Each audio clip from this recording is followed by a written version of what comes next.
बिस्मिल्लाहिर्रहमानिर्रहीम। Welcome to my channel UPI pension news update. I hope कि आप सब ठीक ठाक होंगे। आज का हमारा टॉपिक है यूपीआई पेंशन में इजाफे के हवाले से लेटेस्ट न्यूज़ अपडेट। टॉपिक की जाने बढ़ने से पहले आपसे गुजारिश है कि अगर आप चैनल पर नए हैं तो चैनल को सब्सक्राइब कर लें ताकि सरकारी मुलाजमीन और पेंशनर्स के हवाले से आने वाली हर न्यूज़ अपडेट से आपको बाखबर रखा जा सके। तो बढ़ते हैं आज के टॉपिक की जानिब। यूपीआई पेंशन में इजाफे के हवाले से लेटेस्ट न्यूज़ अपडेट आपके साथ शेयर करते हैं। जैसा कि आप सब जानते हैं कि यूपीआई की पेंशन में इजाफे के हवाले से बोर्ड ऑफ ट्रस्टीज़ का इजलास होना था और इस हवाले से ज़राए का कहना है कि यूपीआई की पेंशन में इजाफे के हवाले से बोर्ड ऑफ ट्रस्टीज़ का इजलास हो चुका है और ये इजलास आज मुनक्किद हुआ और यूपीआई की पेंशन में इजाफे के हवाले से जो एक्चुरियल वैल्यूएशन की रिपोर्ट है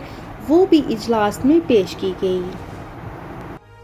यूपीआई की पेंशन में इजाफे के हवाले से बहस शुरू रही और ये मामला 5 घंटे तक तय हो गया और यूपीआई की पेंशन में इजाफे के हवाले से हतमी मंजूरी दे दी गई।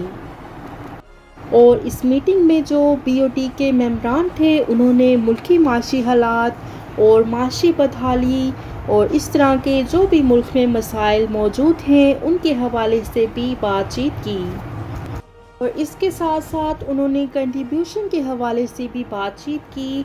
कंट्रीब्यूशन की अदायगी के हवाले से भी तमाम मसाइल ज़ेर गौर लाए गए और ये बहस काफ़ी देर तक चलती रही और आखिर में यूपीआई की पेंशन में इजाफे के हवाले से फ़ैसला किया गया और ये फ़ैसला 1500 रुपये इजाफे का फ़ैसला था, यानी कि यूपीआई की पेंशन को 8500 रुपये से बढ़ाकर 10,000 रुपये करने की मंजूरी बीओटी ने दे दी है और बीओटी के इस इजलास में मैचिंग ग्रांट के हवाले से भी बातचीत की गई कि जब तक मैचिंग ग्रांट बहाल नहीं कर ली जाती तब तक यूपीआई के पेंशनर्स के मसाइल कम नहीं होंगे और जो पेंशनर्स की तंजीमें हैं उन्होंने यूपीआई की पेंशन में 1500 रुपये इजाफे को नामंजूर कर दिया है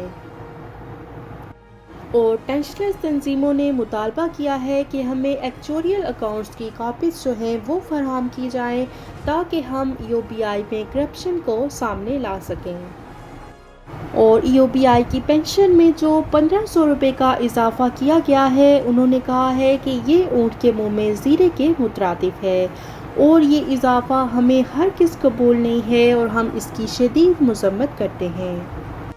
तो ये बात सुनकर बड़ा ही अफसोस हुआ है कि बीओटी के इजलास का इतना इंतज़ार किया है और इस इंतज़ार के बाद ये ख़बर सुनने को आ रही है कि 10,000 रुपये यूपीआई की पेंशन कर दी गई है। तो हम अपने चैनल की तरफ से आला हुकाम से अपील करते हैं कि खुदारा यूपीआई के बुजुर्गों पर ये जुल्म बंद करें और यूपीआई की पेंशन में 10,000 रुपये का इजाफा करके आप इन पर कोई बड़ा एहसान नहीं कर रहे। ये तो इनके साथ सरासर जुल्म और ज़्यादती है। जैसा कि ज़राए ने बताया है कि यूपीआई के पास इस वक्त अरबों रुपए के असासे मौजूद हैं तो उन असासों में से यूपीआई की पेंशन को बआसानी 25,000 रुपये तक किया जा सकता है। लिहाजा हम हुकूमत वक्त से पुरजोर अपील करते हैं कि यूपीआई की पेंशन में फौरी तौर पर 25,000 रुपये का इजाफा किया जाए। 1500 रुपये का इजाफा हमें हरगिज़ कबूल नहीं। लिहाजा आपसे दरख्वास्त करते हैं कि यूपीआई की पेंशन में फौरी तौर पर 25,000 रुपये का इजाफा किया जाए। मौजूदा महंगाई के तनासब को देखते हुए यूपीआई की पेंशन में 25,000 रुपये का इजाफा ही बेहतरीन फ़ैसला है और ये इजाफा हुकूमत पर कोई बोझ नहीं है तो ये यूपीआई के पेंशनर्स के अपने ही फंड से इजाफा करना है। आपने तो सिर्फ एक नोटिफिकेशन जारी करना है, बाकी तो यूपीआई के बुजुर्ग पेंशनर्स का अपना पैसा है और हम उम्मीद करते हैं कि बजट 2023 में यूपीआई की पेंशन में कम से कम 25,000 रुपये का इजाफा आप ज़रूर करेंगे। शुक्रिया। तो ये थी यूपीआई की पेंशन में इजाफे के हवाले से लेटेस्ट न्यूज़ अपडेट जो कि आपके साथ शेयर की गई। ویڈیو کو لائک کر لیں۔ اگر آپ چینل پر نئے ہیں تو چینل کو سبسکرائب کر لیں تاکہ سرکاری ملازمین اور پینشنرز کے حوالے سے آنے والی ہر نیوز اپڈیٹ سے آپ کو باخبر رکھا جا سکے۔ ملتے ہیں نیکسٹ ویڈیو میں، تب تک کے لیے ٹیک کیئر، اللہ حافظ، اللہ نگہبان۔